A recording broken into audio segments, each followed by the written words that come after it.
duma ko ci tontu fura ci xëddeen. d'accord Abbas bàyyeeguma la parce que opposition bi ñoom ñëpp génne nañu réagir te aussi seen réaction yi faw ñu taxaw fa tuuti balaa may avancer. réagir noonu yëpp Adja Barthélémy la da ngay sonal sa bopp ci poste yi parce que gis nañu bàyyi ma dajale ko rek parce que gis nañu ku mel ni Barthélémy parce que moom gëjoon na wax nee na nañu capturer cap sur 2029 nee na nos égos ne pèsent rien face aux urgences du peuple restons concentrés et mobilisés vers l'essentiel cap sur 2029 donc muy moom muy ku ci mel ni Badara Gadiaga ñoom ñëpp ku ci nekk génn nga. non boo ma waxee Barthélémy je peux répondre parce qu'il était au moins am na une identité politique mais nos égos xam nga en politique il faut être un gentleman il a utilisé un mot de trop égo il faut qu'on évite ce terme-là. kan Barth. oui nos égos c'est pas un terme approprié. il faut être gentleman moom il n'est plus maire de Dakar na dem toppatoo ji leneen cap sur 2029 on attend mais d'ici 2029 travaillons nañu liggéey lii ñuy wax nii yëpp amalul ñun importance xam nga ñun lan la ñu gëm. qui veut apporter des solutions aux préoccupations des Sénégalais. ku ci nekk rek ñu nekk ak yow ñu wax ak yow loolu mooy li ëpp solo gardez vos égos ailleurs mais moom ensuite nga may wax ay Badara Gadiaga attends ay Badara Gadiaga nañu dem sawite tëddi ils n'ont pas leur place au débat public quelqu'un qui n'a même pas son BFM ñu taxaw fii di emmerder nit ñi de là ils nous font non xoolal xam nga lan la am moi je veux au moins que l'on pose les débats sereins. D'accord. Ça je te le dis nañu sawite dem tëddi Ousmane Sonko du seen morom tey du seen morom suba du mësa doon seen morom il définit la politique de l'État du Sénégal avec le président Bassirou Diomaye Diakhar Faye ba ñoom bu ñu jotee lañ leen war a wax dinañ leen ko wax mais pour l'heure est au travail mobilisons-nous retroussons-nous les manches ku nekk dans ton domaine de prédilection pour apporter des réponses au Sénégal. D'accord. Maintenant des ñu toog ci ay ginnaaw clavier yi nii là moi je ne les piffe pas franchement. D'accord Abbas merci beaucoup. Alors je le dis nag avec beaucoup d'amertume quoi. Avec le cœur. Parce que il commence à nous tympaniser ci ay injures yoo xam ni suñuy doom bëgguñu ñuy dégg kaddu yooyu. il faut que ñu yaru ñoom nañu yaru Sénégal mag ñi la ñu war a yar. y a des adultes indisciplinés incorrects ñoom la ñu war a yar. Pas les enfants. Alors Papa Ahmed am na quelques réactions par rapport à l'opposition ak ñi nga xam ne dañu jot a boycotter équipe bi comment dire séance plénière bi tey malgré loolu PM tontu na le premier ministre du moins tontu na leen ñëw na sax ba ci seen boycott bi mais sa réaction très rapidement ci poste yu ñu jot a am par rapport ak opposition bi après ñu avancer ci débat bi. waaw xam nga les réactions en tout cas. Je savais naturellement qu'après en tout cas cet exercice bi nga xamante ni le premier ministre def na ko avec brio réussir na ko en tout cas de la plus belle des manières et ça ne surprend pas parce que le premier ministre képp koo ko xam ne il s'est toujours caractérisé par son courage politique sa capacité en tout cas à apporter des réponses en tout cas pertinentes par rapport aux questions yi nga xamante ni moom moo soxal askan wi.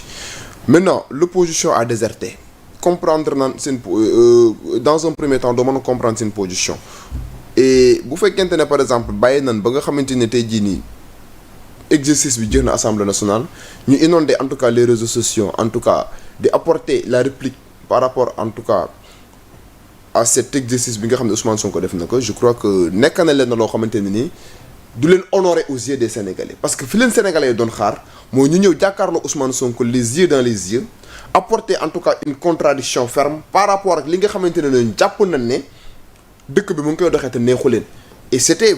l'Assemblée nationale était véritablement le lieu approprié et le lieu par excellence boo xam ne waroon nañ fa entreprendre un débat contradictoire un dialogue fécond boo xam ne au moins sénégalais yi dinañ ci retrouver seen bopp xam ne kat c'est une opposition responsable mais aujourd'hui situation bi nga xam ne nii lan la moom ngay expliquer et ce qui fait l'objet de votre question mooy bàyyi ba nga xamante ne par exemple li fi ñu waroon a demuñu fa ñu inonder les réseaux sociaux nekk na leen loo xam ne ni vraiment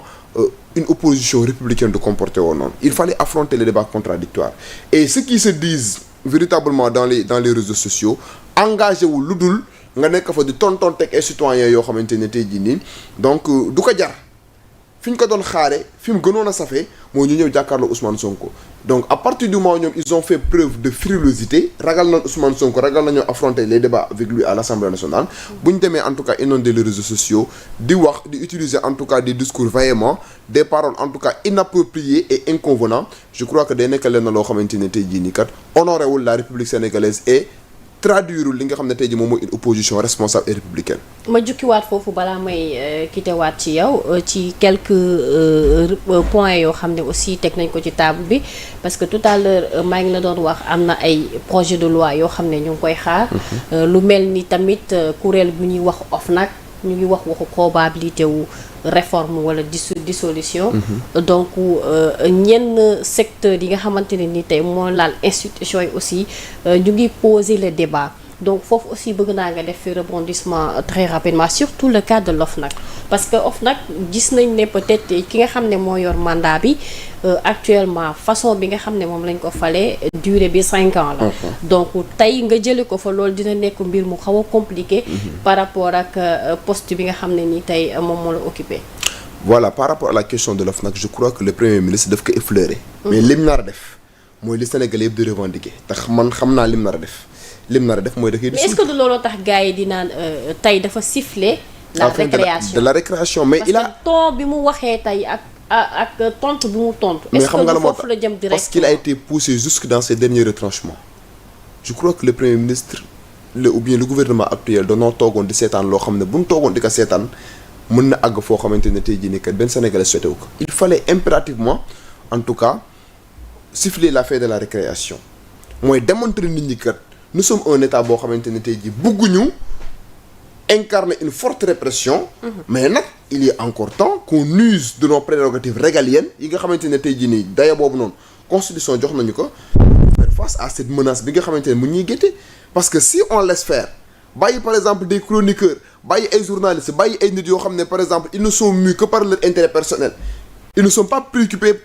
par des questions yoo xam ne c'est des questions d'actualité des questions qui intéressent le peuple di assiéger les plateaux di tenir des discours véhéments di essayer en tout cas jeter l'opprobre sur le travail du gouvernement mais je crois que il fallait en tout cas à un moment donné siffler la fin de la récréation démontrer à ces gens-là que en tant que en tout cas autorité am na ay pouvoirs régaliens des prérogatives régaliennes yoo xam ne mën nañ ko exercer en tout cas pour rétablir l'ordre politique pour rétablir l'ordre social. Et relativement à la question sur l'OFNAC moi je crois que la meilleure solution mooy dissoudre OFNAC. mais suñ ci doon dem naka lañ ciy demee. ci dissolution dañ koy dissoudre parce que tey jii nii boo naree bàyyi waat parce que on n'a pas la possibilité nga jëlee ki fa nekk boo ko defee da ngay violer li nga xam ne moom mooy la loi. mënoo jël keneen nga nommé ko à la place de Serigne Bassirou Gueye. la meilleure formule mooy que le président de la République use en tout cas de ses prérogatives régaliennes de son pouvoir discrétionnaire mu jël décret mu dissoudre OFNAC léegi nag bu ko dissoudre il reviendra maintenant au gouvernement ñu xoolaat ba xam dañuy mettre en œuvre une autre institution boo xamante ne nii dañuy renforcer ses pouvoirs